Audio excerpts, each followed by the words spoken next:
안녕하십니까. 네, 안녕하십니까. 예, 로집사 법인회생센터의 이정엽 대표 변호사입니다. 네, 서동계 계사입니다. 예, 여기 지금 뭐 보이실지 모르겠지만 유튜브로 이제 뭐 PF 이렇게 검색하시면 엄청나게 이제 많은 PF 위기에 대한 얘기가 쭉 나오고 또 새마을금고에 대한 좀 얘기가 나오고요. 건설사라고 이렇게 좀 쳐보면 어제 우리가 얘기했던 뭐 순살자위부터 시작해가지고 건설사 부도 난다라든지 뭐 부도 위기 이런 얘기가 되게 많이 나오고요. 그다음에 이제 아파트로 이제 검색을 하시면 어마어마하게 이제 아파트 하락이 온다라는 얘기들이 쭉 있습니다. 그래서 대부분의 경우 여러 가지 그 한국은행 통계라든지 아니면 그 주택시장에 대한 그 뭐 KB 부동산에서의 뭐 통계 그리고 여러 연구소의 통계를 보면서 지금 집값이 계속 하락하고 있고 지금 잠시 서울 집값이 좀 뭐 보합이라든지 뭐 몇 군데 반짝하는 게 있는데 그 부분은 이제 일시적인 것이고 결국 이제 하반기에 더 큰 폭락이 올 거라는 게 이제 대다수의 견해입니다. 그래서 그렇게 폭락이 온다라고 하면 과연 시행사, 시공사 그리고 주택을 구매하려는 사람들에게는 어떤 영향이 미칠지. 네. 그러니까 결국엔 폭락이 된다는 얘기가 앞으로 그 분양을 하거나 이렇게 신규 공급이 되더라도 그거를 살 사람이 없어진다. 이렇게 봐야 되잖아요. 그렇죠. 이게 지금 여기 나중에 이제 시간 되면 유튜브를 보면서 저희가 그거에 대한 뭐 간단한 코멘트를 하는 식으로 이제 유튜브들 정리해주는 그 컨텐츠도 하려고 하는데 보면 1월부터 5월까지는 분양이 저조하다가 분양 물량이 7월부터 갑자기 분양 물량이 많아졌거든요. 그걸 분석하기를 1월부터 5월까지 아파트가 좀 그 금리가 높고 그래서 안 팔리니까 안 팔릴 거 생각해서 좀 견뎌보자 해가지고 그 예전에 벌었던 돈으로 이제 까먹으면서 이제 좀 분양 시기를 이제 늦춰왔는데 이제 좀 더 참을 수가 없는 거죠. 그렇죠. 이제 빨리 이제 매출을 일으켜서 영업 현금 흐름을 만들어야 되는 시기가 됐는데 그 공교롭게도 다른 이제 건설사도 다 비슷하게 해서 10,000호 정도가 분양이 되던 게 지금 40,000호, 7월달 40,000호니까 4배가 증가했습니다. 그렇죠. 그러니까 시행사들의 상황을 조금 더 이렇게 상세하게 설명을 드리면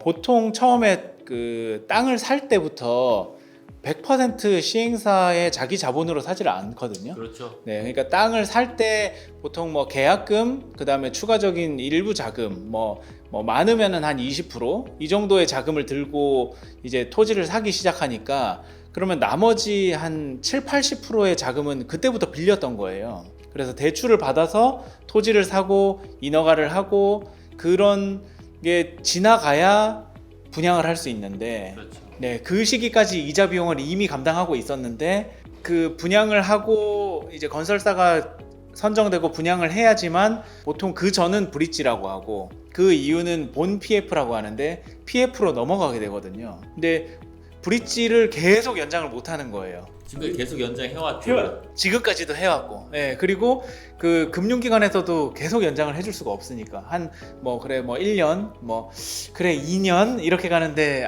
그 이상은 안 돼. 부실이 확정적이 되는 한도에서는 빨리 정리를 해야 되죠. 안 그러면 이제 부실 채권으로 계속해서 부실이 쌓이게 되면 그렇죠. 은행 건전성이 무너지기 때문에 제일 사업성이 없는 그러니까 부동산이 호황이었기 때문에 사업성이 없는 그런 현장에까지도 계속해서 이제 PF 자금을 대준 게 그게 제 새마을금고죠. 그렇죠. 그래서 제일 먼저 이제 관리 감독이 안 돼서 터진 거고 지금은 좀 그 다음 조금 더 그 당시에 좀 괜찮은 현장이라고 했던 것까지도 계속해서 분양이 안 되면서 PF 위기가 전이되고 있는 형국입니다. 그렇죠. 그래서 그 금융기관들도 이 PF를 해주려고 해도 어느 정도의 그 분양성을 봐야지 또 해줄 수 있으니까 그래서 지금은 시장을 뭐 안 좋다고는 하지만 일단 그 멈출 수 없기 때문에 가자 뭐 이렇게 해서 진행이 되고 있고 근데 또 여기다가 금리까지 올랐잖아요.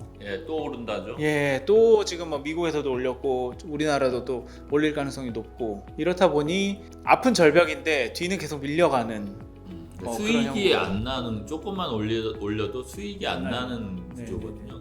지금 이게 어마어마한 통계인데 지금 총 수입액에서 예. 그 거주 비용 특히 이제 부채로 조달한 그 거주 비용의 대부분 우리나라에서는 이제 대부분 이제 아파트를 구매하기 위해서 이제 대출 받으니까 그렇죠. 그런데 하여튼 가계 부채의 이자로 나가는 비중이 40%가 넘더라고요. 아, 그러니까 뭐 200만 원 버는 사람이 이자로 80만 원 쓰는 거네요. 네, 80만 원 내는 겁니다. 네. 그럼 거기서 생계비가 또 따로 있잖아요. 그렇죠. 거주 뺀다고 치고 네, 네. 그다음에 다른 이제 생계비 같은 거를 이제 한다고 하면은 지금 뭐 유튜브 쪽에서 뭐 많이 보고 계시면 집은 있는데 라면만 먹고 견뎌야 되는 그런 그렇죠. 상황이 되고 있습니다. 그렇죠. 거기다가 이자가 또 오른다고 하니 부담이 상당히 될 수밖에 없고, 그렇다 보니 집을 사신 분도 고민이지만 이제 집을 사야 되나 고민하시는 분들은 지금 선뜻 들어가기가 예. 어려운 그런 상황이겠네요. 그리고 이제 우리나라의 아파트 거래 신고에 대한 특수성이 있는데 계약을 하면 부동산에서 한 달 이내에 그 거래 신고를 하게 돼 있거든요. 거래 신고를 했는데 파기를 합니다. 잔금, 그러니까 등기가 안 되는 거죠. 네네네. 그렇게 된 건수가 지금 50% 육박한다고 합니다. 아, 매매는 했지만. 그래서 이제 그게 어떤 얘기까지 나오냐면 호가를 올리기 위해서 이제 작업을 한다. 아, 거래 신고만 한다. 시세 조정이 이제 부동산에도 있는 거죠. 거래 둘이 짜고 거래 신고만 하고 계약금은 다시 돌려주는 형식으로. 그래서 그것을 이제 국토교통부에서 전수조사를 해서 그런 게 많은 부동산 뭐 이런 경우는 특별하게 이제 조사를 한다고 합니다. 예. 근데 그 말은 이제 거래가 실제 이루어지지 않았고 우리가 거래 신고가 된 이제 거래 가격 자체를 사실 지금은 믿을 수가 없는 상황이라는 거거든요. 그러니까 네. 국토교통부에 고시돼 있는 정보도 왜곡이 돼 있다. 네, 그래서 지금 등기된 이후에 가격을 따로 지금 공시하는 제도를 이제 곧 도입을 하려고. 서비스를 제공한다고 하는데요.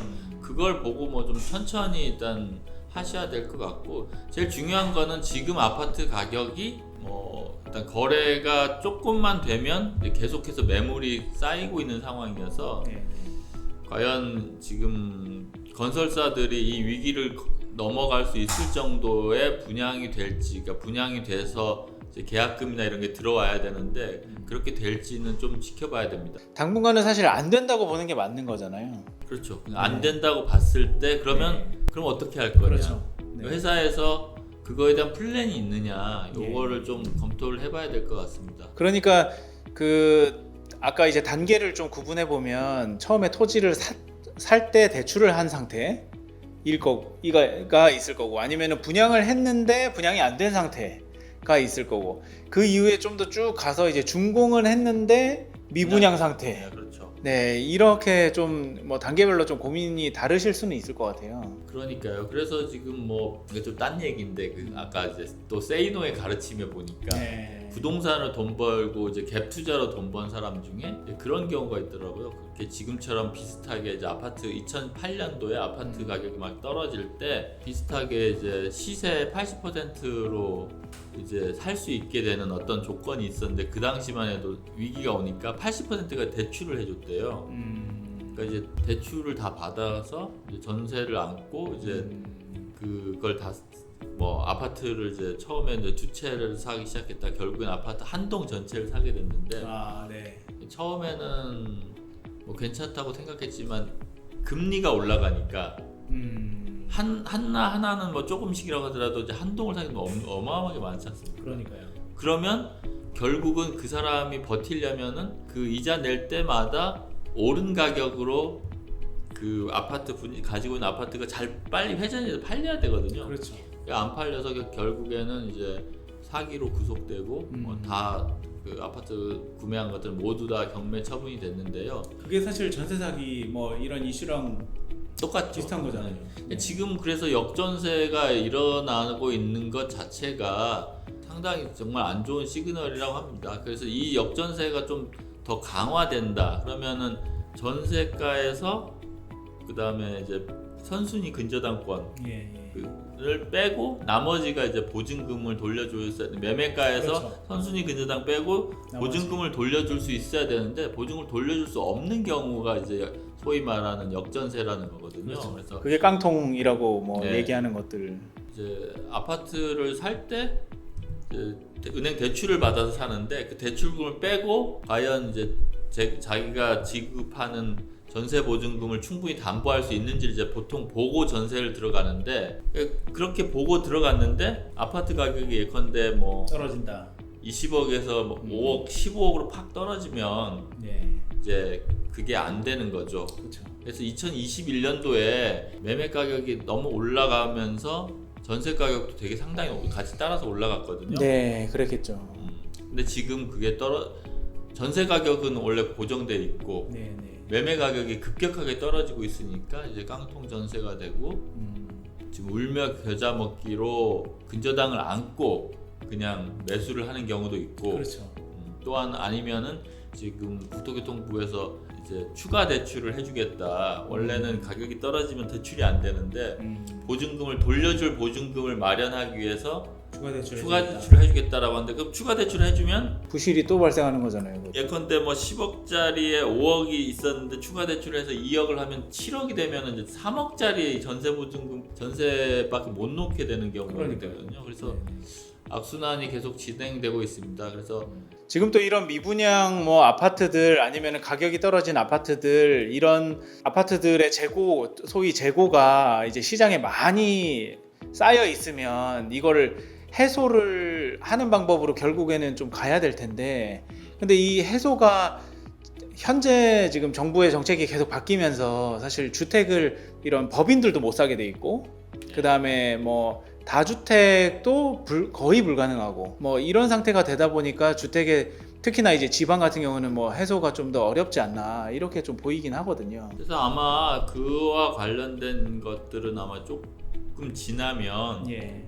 지금 많이 풀리게 될 거라고 생각하고요. 지금 그 한시적으로 아마 이제 뭐 1가구 2주택 같은 것도 이제 풀리지 않을까 풀려 있을 것 같기도 한데 지금 제가 그걸 못 봤네요. 그래서 그 경매 통계 같은 것도 이제 지금 좀 살펴보면서 아파트를 만약에 지금 사시겠다라고 하면 본인이 부담할 수 있는 금리 수준에 비추어서 어느 정도까지 대출을 해도 버틸 수 있다는 걸 보시고 그리고 뭐 경매 사이트에 이제 경매가 어느 정도로 지금 되고 있는지 그 낙찰가율을 보면 원래 화랑인 때는 항상 이제 감정가의 뭐 100%, 110% 이렇게까지 올라가거든요. 근데 이제 불황인 경우에는 뭐 70%까지 이제 70%, 뭐 심지어 60%까지 떨어질 수도 있으니까 그런 걸 보시고 이제 구매하시면 되겠습니다. 근데 그만큼 이제 경매가 돼서 청산이 되면 나머지 채권들은 다 이제 부실이 되니까 그렇죠. 어떤 식으로 처리해야 될지가 또 문제가 되죠. 예. 그래서